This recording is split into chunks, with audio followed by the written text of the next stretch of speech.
बिल्लाहि मिनश्शैतानिर्रजीम बिस्मिल्लाहिर्रहमानिर्रहीम रब्बि इश्रह ली सदरी वयस्सिर ली अमरी वहलुल उक़दतम मिन लिसानी यफ़क़हू क़ौली। अस्सलामु अलैकुम वरहमतुल्लाहि वबरकातुहू। रहीम वला तश्तरू बि आयाति समनन कलीला, और मेरी आयतों को थोड़े दामों मत बेचो। वला और ना, तश्तरू इश्तरा से है बेचना। तश्तरू फिल मुज़ार मुखातिब का सीगा है और इसका मतलब है तुम ना बेचो। बि आयाती मेरी आयतें, या से मेरी का तर्जुमा निकला। वला तश्तरू बि आयाती तुम ना बेचो मेरी आयतें समनन कलीला थोड़े दामों। समन में सा से अगर समन आए तो मतलब कीमत, और अगर सीन से आए तो मतलब मोटापा अरबी लैंग्वेज के एतबार से। वला तश्तरू बि आयात समनन कलीला, और तुम मेरी आयतों को थोड़े दामों मत बेचो। व इय्याय फत्तकून, और मुझ ही से तुम डरो।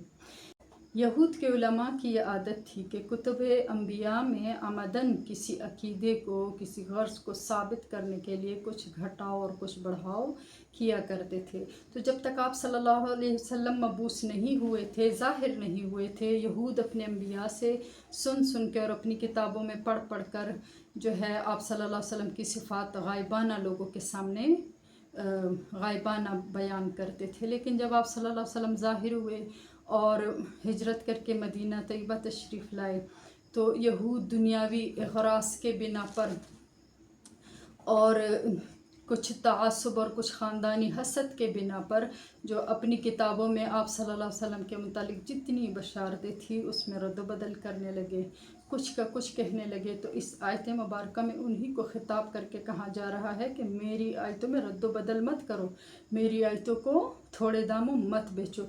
यानी दुनियावी ग़राज़ की खातिर और अपने नफ्स के इत्तबा के बिना पर मेरी आयतों और मेरे अहकामात को ना बेचो। मेरी आयतों को, मेरे अहकामात को बदल कर, छुपा कर अवामुन्नास से दुनिया ज़लील और कलील इसके बदले में वसूल ना करो, ये मतलब है। अगली आयत में इरशाद होता है वला तलबिसुल हक़्क़ बिल बातिल व तक्तुमुल हक़्क़ व अंतुम तालमून। वला और ना, तलबिसु इल्तिबास करना, मिलाव करना। वला तलबिसुल हक़्क़, और तुम ना मिलाओ हक़ को, बिल बातिल बातिल के साथ, व तक्तुमुल हक़, और तुम हक़ को छुपाते हो, व अंतुम तालमून, और तुम जानते हो। यहाँ पर भी यहूद को ख़िताब करके कहा जा रहा है कि तुम हक़ और नाहक़ को मिक्स मत करो। तुम हक़ को छुपाते हो और नाहक़ का साथ देते हो। इस आयत में भी यहूद को मुखातिब करके कहा जा रहा है कि तुम हक़ और नाहक़ को मिक्स मत करो, तुम हक़ और नाहक़ को गुड मुड ना करो। दानिस्ता तौर पर जानबूझकर हक़ को छुपाना और बातिल को सपोर्ट करना और बातिल को बराह रास्त छुपाने की कोशिश करना, ये चीज़ें जो है ये तुम छोड़ दो। हालांकि तुम जानते हो ये किस कदर मज़मूम है और ये किस कदर बड़ा गुनाह है। जानबूझकर दानिस्ता तौर पर नाहक़ को हक़ के साथ मिलाना, हक़ को छुपाना, बातिल का साथ देना, ये इस कदर बड़ा गुनाह है, तुम इसको जानते हो। तुम तालमून, और तुम जानते हो ये किस कदर बड़ा गुनाह है। अल्लाह हम सबको सही समझने की तौफीक अता फरमाए।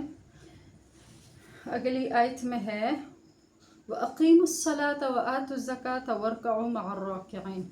व अक़ीमु, वाव और अक़ीमु, अक़ाम युक़ीमु, कायम करना। व अक़ीमुस्सला, और तुम नमाज को कायम करो।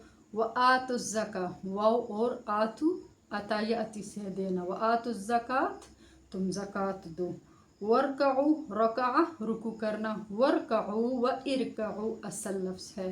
व इरकऊ, और तुम रुकू करो, मअर्राकिईन, रुकू करने वालों के साथ। और तुम नमाज पढ़ो और ज़कात दो और रुकू करने वालों के साथ रुकू करो। इस आयत मुबारक से पहले हमने पढ़ा व आमिनु बिमा अंज़लतु, के ईमान लाओ उस पर जो मैंने उतारा। उसमें यहूद को ईमान की दावत दी गई, और इस आयत मुबारक में यहूद को आमाल सालिहा की दावत दी गई कि तुम आमाल सालिहा करो। तो सबसे पहले क्या फरमाया गया? व अक़ीमुस्सला व आतुज़्ज़का। जो आमाल सालिहा हैं ये दो तरह के हैं, अमाल ज़ाहिरी और एक अमाल बातिनी। ज़ाहिरी अमाल में से ज़ाहिरी अमाल की भी दो अक़साम हैं, जैसे ظاہری اعمال میں ایک ہے بدنی عبادت جس میں نماز عظیم الشان عبادت ہے، اور ایک ہے مالی عبادت جس میں زکوٰۃ عظیم الشان ہے۔ تو اس آیت میں انہی دو کا ذکر ہے کہ تم نماز پڑھو اور تم زکوٰۃ دو۔ اور اعمال باطنی میں فرمایا کہ وَارْكَعُوا مَعَ الرَّاكِعِينَ، رکوع کرنے والوں کے ساتھ رکوع کرو، یعنی تواضع، عاجزی، انکساری یہ اعمال باطنی ہیں۔ فرمایا کہ وَارْكَعُوا مَعَ الرَّاكِعِينَ، رکوع کرنے والوں کے ساتھ رکوع کرو، اہل تواضع کے ساتھ معیت اختیار کرو، اس سے تم میں بھی عاجزی آئے گی، تم میں بھی جو ہے یہ سارے انکساری تواضع کی صفات آئیں گی، اور حب جاہ، حب مال، یہ چیزیں ختم ہوں گی۔ یعنی نماز ادا کرنے سے حب جاہ ختم ہو جاتی، اور زکوٰۃ ادا کرنے سے حب مال ختم ہو جاتا، اور جو تواضع انکساری اختیار کرنے سے حسد ختم ہو جاتی، جو کہ یہود کا کیا تھا، یہی تو یہود کا مرض تھا۔